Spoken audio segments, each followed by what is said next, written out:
Sering hantaman gelombang dingin, embun membeku pada ranting di Gunung Taiping Ilan yang kini puncaknya terlihat memutih, bagaikan berada di negara utara. Meskipun tanggal 18 Desember subuh, suhu di Gunung Taiping berada di bawah 0 derajat, namun kandungan air dalam udara tidak mencukupi, sehingga tidak turun salju, namun telah menarik minat banyak pelancong naik ke atas gunung menantikan turunnya salju.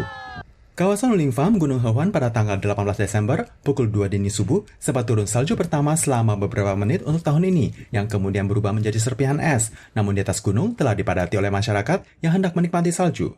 Suhu rendah juga membuat kawasan Sieyako yang berketinggian 1948 meter dari atas permukaan laut yang berada di dekat Wuling Farm pada Jalan Provinsi nomor 7 km 45 diselimuti kabut salju. Gunung dan puncak pohon terlihat berwarna putih keperakan, bagaikan tersebar gula bubuk, membuat para wisatawan berdecak kagum.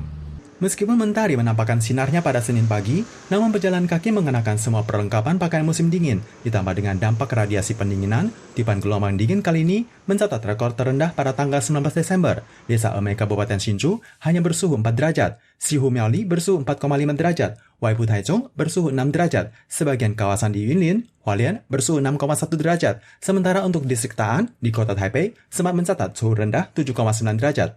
Walau suhu pada pagi hari kembali menghangat, namun pada hari Rabu akan ada gelombang dingin kuat yang bertiup, cuaca kembali berubah. 气温从周三开始就会逐渐的下降，预估在北部地区的低温大概是就介在10到11度左右。 Pihak CWB menganalisis, berdasarkan pemantauan akan ada tiupan gelombang dingin pada hari Rabu dengan kelembapan yang mencukupi, maka akan terasa dingin basah. Sementara sejak Kamis hingga akhir pekan akan dingin kering. Akhir pekan adalah masa liburan Natal, suhu rendah akan mencapai level dingin mendadak. Pakar memprediksi, kondisi akan terus berlangsung hingga pergantian tahun. Suhu cuaca berkesempatan berkondisi lebih dingin. Seiring dengan dinginnya suhu udara, memperparah kondisi wabah flu burung di bagian utara Taiwan. Badan Inspeksi dan Karantina Kesehatan Hewan dan Tanaman mengumumkan ada satu kandang angsa daging dan satu kandang bebek di desa Tongshi, Chiayi yang diperiksa tertular virus H5N1. Pusat Pengendalian Hewan Ternak, Kabupaten Chiayi segera melakukan pemantauan lokasi sekitarnya, termasuk pembasmian 4.621 ekor bebek dan 1.066 ekor angsa. Karena peternakan angsa daging tersebut adalah lokasi ternak yang dilaporkan terdapat virus H5N1, sehingga instansi terkait juga tidak berani gegabah. Merujuk pada data statistik Dewan Pertanian, untuk tahun ini hingga sekarang, tercatat ada 34 kasus pembasmian lokasi peternakan yang diketahui tertular. Sementara untuk kasus virus H5N1 dilaporkan ditemukan di desa Wujie, Ilan, kemudian menyebar berturut di distrik Huantian, Tainan, distrik Luzhu, Kaohsiung. Dewan Pertanian menjelaskan penularan melalui burung migran dan akan dipantau perkembangannya untuk 1 pekan ke depan. Harga bahan pokok dunia terus naik. Restoran McDonald mengumumkan akan menyesuaikan sebagian menu dan harga jual untuk setiap menu paket dinaikkan $10 Taiwan mulai Rabu 21 Desember. Sementara untuk cemilan, naik 5 hingga 7. Ini menjadi kenaikan harga berturut selama 5 tahun. Harga kebutuhan pokok naik terus. Selain karena naiknya harga bahan baku, harga listrik juga menjadi beban modal besar bagi pelaku usaha. Taipower yang telah menaikkan harga listrik per Juli tahun ini berhasil mengumpulkan dana sebesar 28,8 miliar dolar Taiwan. Namun perusahaan tetap dalam kondisi rugi. Hingga akhir Oktober tahun ini, akumulasi kerugian 172,3 miliar dolar Taiwan, mencapai setengahnya jumlah kapital perusahaan. Hal yang mengkhawatirkan beban yang dihadapi oleh Taipower, di mana harga listrik tahun depan berkemungkinan dinaikkan lagi.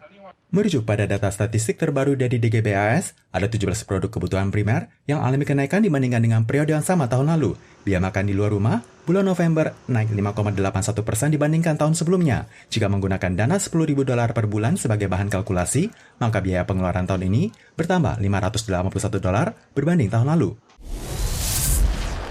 Melanjutkan pilkada Naniwa yang tersisa, akhirnya hasil pemilu wali kota Chiayi berhasil keluar tanggal 18 Desember. Meskipun ada gelombang dingin yang melanda, total pemberian suara tidak mencapai 50%, namun Hua Minghui, kandidat dari partai KMT yang kini sebagai petahana, melaju ke depan sedari awal perhitungan surat suara dengan meraih 59.874 suara, mengalahkan pesaingnya dari kubu hijau, Li Qingyu.